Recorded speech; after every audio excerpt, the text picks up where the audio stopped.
Ветер сладко пахнет, кричит, ветер горько пахнет полынью. Ты не думай, что тихо слышишь звон, перезвон над пустынью. Перезвон. И без твоей парили крыла, Перезвон.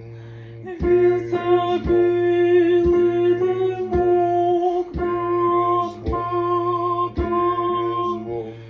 Просыхали хлеба на луне, ночью травы шептали во сне.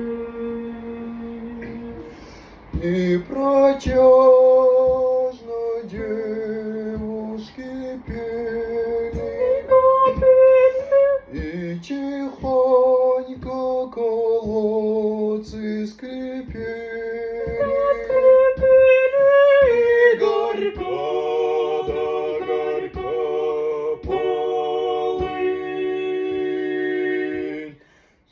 случилась с тобою хаты.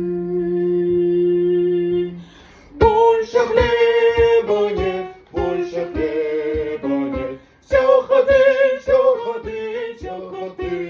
в огне.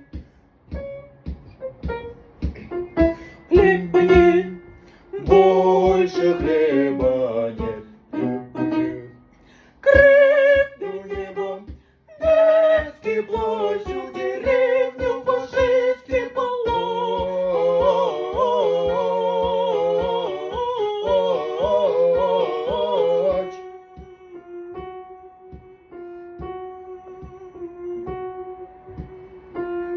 звон.